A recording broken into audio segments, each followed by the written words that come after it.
With the meteoric rise of Amy Winehouse came a tragic fall. After years of struggling with addiction, the soulful British pop singer succumbed to her personal demons on July 23, 2011, and her last words were truly heartbreaking. Prior to Amy Winehouse's tragic passing, Dr. Christina Romette had been treating her for several years amid her roller coaster struggles with alcohol and hard drugs. According to the Associated Press, Romette told a London coroner's court in October 2011 that she'd, quote, made tremendous efforts over the years. July 22, 2011, Romette visited Winehouse, who had again relapsed after several weeks of sobriety. The singer had kicked drugs 3 years earlier, but alcohol proved harder to stay away from.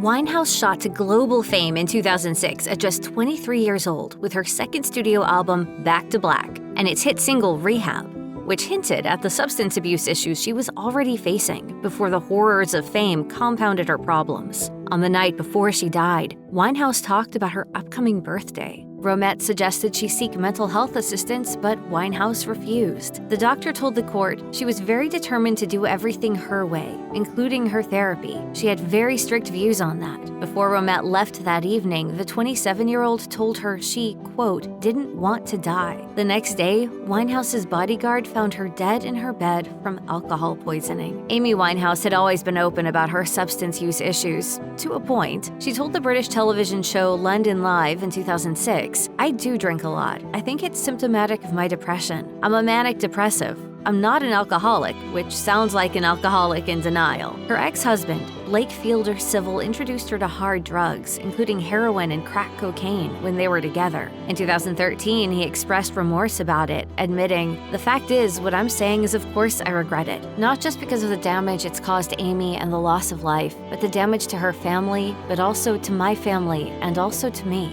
I didn't know what I was doing.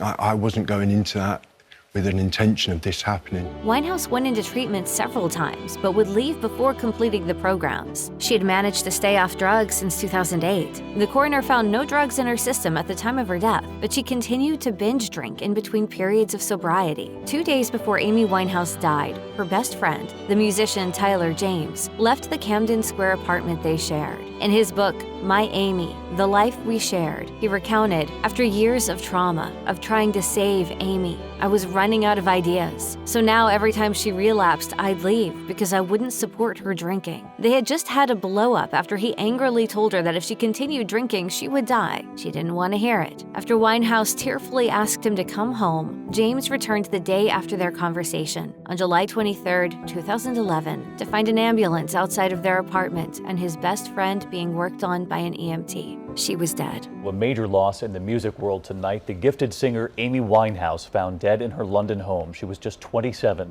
Andrew Morris, Amy Winehouse's live-in security guard, heard her laughing and listening to music on the last night of her life. The next day, on July 23rd, she told the security at her house that she was going to sleep at around 10 a.m. When someone checked on her a little before 4 p.m., she was unresponsive. First responders were unable to revive the struggling singer. When the police arrived at the apartment, they found 3 empty bottles of vodka in her bedroom. The coroner discovered Winehouse had a blood alcohol level of 0.4% at the time of her death, more than 5 times the legal limit for drunk driving in England, and in this case, a fatal amount that likely stopped her breathing and sent her into a coma. Tyler James believed that fame had played a large part in her demise, recounting when Winehouse had told him, fame is like terminal cancer. I wouldn't wish it on anyone. He told The Times, Amy was a girl in her 20s suffering from addiction, and everybody was a part of it. Everybody was watching it. When you go to rehab, you have to be the strongest you've ever been in your life. When you are the weakest you've ever been in your life. And she had to go through that in front of people.